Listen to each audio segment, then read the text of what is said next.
नमस्कार आदाब दोस्तों, चलिए आज 11 अक्टूबर शाम देश की ताजा बड़ी खबरें आपको लेकर हाजिर हैं। चलिए दोस्तों, सबसे पहले डालते हैं सिर के ऊपर। मुसलमानों का बहिष्कार करने वाले बीजेपी सांसद प्रवेश वर्मा पर दिल्ली पुलिस ने कसा शिकंजा। दिल्ली पुलिस ने हेट स्पीच को लेकर दर्ज की एफआईआर। बीजेपी नेता जाएगा जेल। समाजवादी पार्टी के संरक्षक मुलायम सिंह यादव का हुआ अंतिम संस्कार। बेटे अखिलेश ने दी मुख्य अग्नि। सैफई में उमड़ा लोगों का जन सैलाब। मुसलमानों के विरोध में उतरी झारखंड सरकार। खुले में जानवरों को काटने और मांस बेचने पर झारखंड सरकार ने लगाई रोक। मुसलमानों में भारी गुस्सा। सुप्रीम कोर्ट ने बीजेपी नेताओं को लगाई फटकार। कहा, नफरत भरे भाषणों से खराब हो रहा है देश का माहौल। आप नेताओं ने प्रधानमंत्री मोदी और योगी से मांगा इस्तीफा। जातिवादी घटनाओं को रोकने की मांग। तेजस्वी यादव ने मोदी पर बोला जोरदार हमला। कहा, चाय बेचकर खुद बने पीएम और एमबीए पास युवा बेच रहे हैं चाय। तो दोस्तों, सभी खबरों को एक एक कर आपको विस्तार से बताएंगे, तो वीडियो को अंत तक जरूर देखें। वीडियो को दिल से लाइक कर चैनल को सब्सक्राइब जरूर कर लें। इसी के साथ उससे पहले फड़ी मन का भाजपा को लगा बड़ा झटका। बीजेपी सांसद प्रवेश वर्मा पर कसा दिल्ली पुलिस का शिकंजा। मुसलमानों का बहिष्कार करने का किया था आह्वान। चौसा पदे दिल्ली से आज भाजपा को बड़ा झटका लगा। दरअसल दिल्ली पुलिस ने राष्ट्रीय राजधानी में एक कार्यक्रम के दौरान मुसलमानों के खिलाफ भड़काऊ भाषण देने के आरोप में बीजेपी के सांसद प्रवेश वर्मा पर शिकंजा कस दिया। एफआईआर दर्ज कर ली है, जिसके बाद भाजपाइयों में भगदड़ मच रही है। दरअसल आपको बता दें, बीजेपी सांसद प्रवेश वर्मा ने जनसभा को दिल्ली में संबोधित करते हुए हिंदुओं से मुसलमानों का बहिष्कार करने की बात कही थी और कहा था कि अगर मुसलमानों से पीछा छोड़ाना है और इनको यहां से भगाना है तो सभी हिंदुओं को मिलकर मुसलमानों का बहिष्कार करना होगा। इनकी दुकान से किसी को कोई चीज नहीं लेनी है, ना ही इनको कोई मजदूरी देनी है, ना ही इनसे आपको बोलना है। इसी को लेकर आप दिल्ली पुलिस ने बीजेपी सांसद पर शिकंजा कस दिया। एफआईआर दर्ज कर जल्द पुलिस इसको जेल में डालने की तैयारी कर रही है। इसी के साथ दोस्तों अगली बड़ी खबर। मुलायम सिंह यादव का हुआ अंतिम संस्कार। नम आंखों से बेटे अखिलेश ने दी मुख्य अग्नि। सैफई में उमड़ा जन सैलाब। चौसा पदे समाजवादी पार्टी के संरक्षक और उत्तर प्रदेश के पूर्व मुख्यमंत्री मुलायम सिंह यादव का आज दोपहर बाद उनके पैतृक गांव सैफई में अंतिम संस्कार कर दिया गया। अखिलेश यादव ने उन्हें मुख्य अग्नि दी। इस दौरान लोगों ने धरती पुत्र अमर रहे के नारे लगाए। उनके पार्थिव शरीर को सुबह 10 बजे से अंतिम दर्शन के लिए सैफई मेला ग्राउंड के पंडाल में रखा गया था। राजकीय सम्मान से उनका अंतिम संस्कार किया गया। मुलायम सिंह यादव का सोमवार को निधन हो गया था। 82 साल की उम्र में उन्होंने मेदांता के अस्पताल में अंतिम सांस ली थी, लेकिन मुलायम सिंह यादव के अंतिम संस्कार में लोगों का जन सैलाब उमड़ा। बीजेपी सभी कार्यकर्ता, सभी पार्टियों के नेता मुलायम सिंह यादव की अंतिम संस्कार में आए, लेकिन अखिलेश यादव पूरी तरीके से टूट चुके हैं और उन्होंने रोते हुए अपने पिता को मुख्य अग्नि दी। इसी बीच अगली बड़ी मुसलमानों के विरोध में उतरी झारखंड सरकार। खुले में जानवरों को काटने और मांस बेचने पर लगाई रोक। मुसलमानों में भारी गुस्सा है। चौसा पदे झारखंड सरकार आज मुसलमानों के विरोध में उतरी है। दरअसल झारखंड सरकार ने मुस्लिम विरोधी आदेश जारी करते हुए खुले में जानवरों को काटने और मांस की बिक्री करने पर मुसलमानों द्वारा रोक लगा दी है। दरअसल आपको बता दें, नगर परिषद के कार्यपालक पदाधिकारी संजय कुमार ने कहा, खुले में पशु पक्षियों को काटकर खुले में ही उनके मांस की बिक्री करने वाले मुसलमानों पर नगर पालिका अधिनियम 2011 के तहत सख्ती से कार्रवाई करेगी। उन्होंने कहा कि जहां पर मांस पहले बिकता था वहीं पर मुसलमान मांस बेचें और खुले में कोई मांस की बिक्री ना करें और ना ही खुले में कोई जानवरों को काटें। अगर ऐसा करते हुआ कोई मुसलमान पकड़ा जाता है तो उस पर सख्ती से कार्रवाई की जाएगी। जो बड़ी अपडेट है। इसी बीच अगली बड़ी सुप्रीम कोर्ट से हिंदू संगठनों को लगा बड़ा झटका। सुप्रीम कोर्ट बोला, नफरत भरे भाषणों से खराब हो रहा देश का माहौल, इसे रोकने की जरूरत। जो सापदे सुप्रीम कोर्ट से आज देश भर में मुसलमानों के खिलाफ नफरत फैला रहे हिंदूवादी संगठन समेत भाजपाइयों को बड़ा झटका लगा है।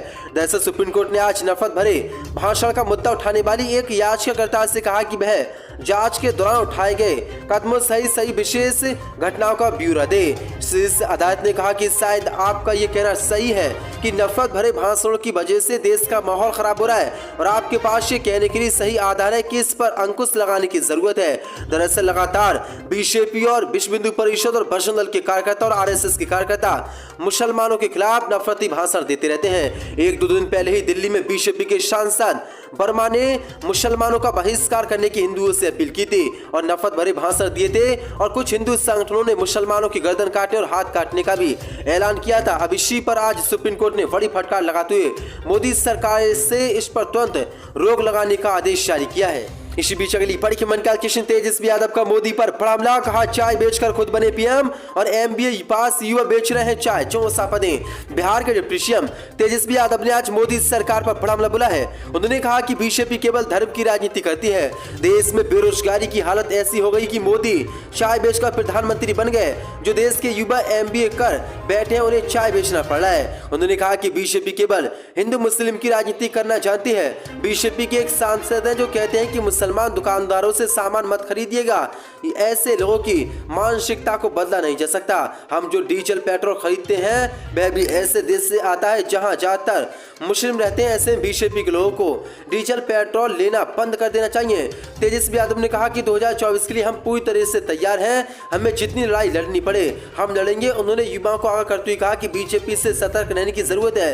बीजेपी ऐसी पार्टी है जो अपनी रैली में लोगों को लालच देकर बुलाती है। इसी बीच अगली बड़ी खबर का मोहन भागवत के बयान पर बरसे ओवैसी, कहा हम सबसे ज्यादा करते हैं कॉन्डम का उपयोग। चौसा में देश में धार्मिक आधार पर जनसंख्या असंतुलन पर राष्ट्रीय स्वच्छ सेवक संघ आरएसएस के प्रमुख मोहन भागवत के बयान पर ओवैसी ने आज पलटवार किया है। ओवैसी ने कहा कि मुसलमान सबसे ज्यादा कॉन्डम इस्तेमाल कर रहे हैं। ओवैसी ने कहा कि मुसलमानों की प्रजनन दर पहले की तुलना में कम हुई है। उन्होंने बयान में कहा कि चिंता ना करें, मुसलमानों की आबादी नहीं बढ़ रही है बल्कि घट रही है। कॉन्डम का सबसे ज्यादा इस्तेमाल कौन कर रहा है? हम कर रहे हैं। इस बयान के बाद उन्होंने ये भी कहा कि मोहन भागवत इस पर चर्चा नहीं करेंगे। ये बात उन्होंने एक जनसभा के दौरान कही थी।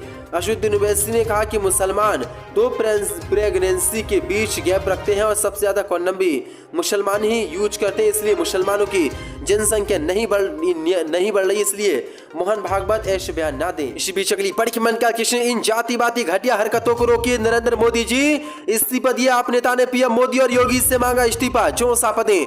आम आदमी पार्टी के नेता राजेंद्र पाल गौतम ने मंत्री पद से इस्तीफा दे दिया है। धर्म परिवर्तन कार्यक्रम को लेकर विवाद के बाद उन्होंने ये फैसला लिया है। राजेंद्र पाल गौतम ने मोदी पर निशाना साधते हुए कहा कि वो देश के दलितों के खिलाफ हो रहे अपराध को रोकने में सफल नहीं रहे। राजेंद्र पाल गौतम ने पीएम मोदी को एक कमजोर प्रधानमंत्री कहा। गौतम ने पीएम मोदी और उत्तर प्रदेश के मुख्यमंत्री योगी से इस्तीफे की मांग की है। उन्होंने कहा कि इन जातिवादी घटिया हरकतों को रोकिए नरेंद्र मोदी जी, अन्यथा आप इस्तीफा दे दीजिए। और उत्तर प्रदेश के मुख्यमंत्री तो कानून व्यवस्था संभालने पूरी तरह विफल हैं। मैं जानता हूं कि आप इतने कमजोर प्रधानमंत्री हैं कि उनसे इस्तीफा भी नहीं ले सकते। आप चिंता ना करें, मेरा बहुजन समाज जवाब देगा। दरअसल आपको बता दें, कुछ लोग दलितों को सड़क पर पीट रहे हैं। इसी वीडियो को शेयर करते हुए तो आम आदमी पार्टी के नेता राजेंद्र पाल गौतम ने मोदी और योगी से इस्तीफे की मांग की है और मोदी को कमजोर प्रधानमंत्री बताया है। इसी बीच अगली बड़ी खबर का भाजपा को लगा पड़ा झटका। तेलंगाना के सीएम केसीआर की पार्टी टीआरएस ने होर्डिंग पर दिखाया भारत का नक्शा, जम्मू कश्मीर को बताया पाकिस्तान का हिस्सा, चौसा पदें। तेलंगाना राष्ट्र समिति के एक होर्डिंग पर भारत के गलत नक्शे को लेकर विवाद खड़ा हो गया है। दरअसल आपको तेलंगाना के एक बीजेपी के सांसद ने इसे संविधान का अपमान बताया है। निजामाबाद निर्वाचन क्षेत्र से लोकसभा सदस्य अरविंद धर्मपुरी ने आरोप लगाया कि भारत राष्ट्र समिति ने भारत के गलत नक्शा दिखाया है। उन्होंने इसे भारत के संविधान और अखंडता का अपमान बताया। टीआरएस ने हाल ही में देश भर में पार्टी का विस्तार करने के लिए अपना नाम बदलकर बीआरएस कर लिया है। सांसद ने ट्विटर पर हैदराबाद से सोमाजीगुड़ा में लगे होर्डिंग की एक तस्वीर फोटो शेयर की है। भारत के नक्शे के साथ होर्डिंग और तेलंगाना के मुख्यमंत्री और टीआरएस नेता के चंद्रशेखर राव की तस्वीर टीआरएस के कुछ स्थायी नेताओं ने लगाई है। धर्मपुरी ने बताया कि भारतीय अनुच्छेद के अनुसार एक ने भारत के क्षेत्र को परिभाषित किया है। अनुच्छेद के अनुसार पूरा जम्मू कश्मीर भारत का हिस्सा है। भाजपा सांसद ने आरोप लगाया कि भारत के नक्शे से पाकिस्तान अधिकृत कश्मीर पीओके को हटाकर केसीआर पाकिस्तान का समर्थन कर रहे हैं। उन्होंने कहा कि इस नक्शे का प्रचार पाकिस्तान समर्थक करता है। जो बड़ी अपडेट है, इस नक्शे में जो पीओके है भारत का हिस्सा जिसको पाकिस्तान ने छीन लिया था उसको पाकिस्तान का हिस्सा दिखाया गया है। इसी बीच अगली बड़ी खबर का तेलंगाना के सीएम स्टालिन ने मोदी सरकार को दी चेतावनी, हिंदी थोपकर एक और भाषा युद्ध शुरू नहीं किया जाए, चौसा पदें। तेलंगाना के मुख्यमंत्री एम के स्टालिन ने भाषा के मुद्दे को लेकर मोदी सरकार को खुली चेतावनी दी है। उन्होंने मोदी सरकार को चेतावनी दी कि हिंदी थोप पर एक और भाषा युद्ध की शुरुआत नहीं की जाए। स्टाइन ने पीएम मोदी से अपील की कि हिंदी को अनिवार्य बनाने के प्रयास छोड़ दिए जाएं और देश की अखंडता को कायम रखा जाए। वह राज्य भाषा पर राष्ट्र संसदीय समिति के अध्यक्ष और केंद्रीय गृह मंत्री अमित शाह द्वारा राष्ट्रपति द्रौपदी मुर्मू को हाल ही में सौंपी गई एक रिपोर्ट पर प्रतिक्रिया दे रहे थे। स्टाइन ने कहा कि अगर रिपोर्ट को लागू किया जाता है तो देश की बड़ी गैर हिंदी भाषी आबादी अपने ही देश में दोयम दर्जे की रह जाएगी। उन्होंने तमिलनाडु में हुए आंदोलन का संबंध उल्लेख करते हुए कहा कि हिंदी को थोपना भारतीय घंटा के विरुद्ध है। भाजपा सरकार अतीत में हुई हिंदी विरोधी आंदोलन से सबक लेगी और किसी भी कीमत को हम हिंदी नहीं थोपने देंगे।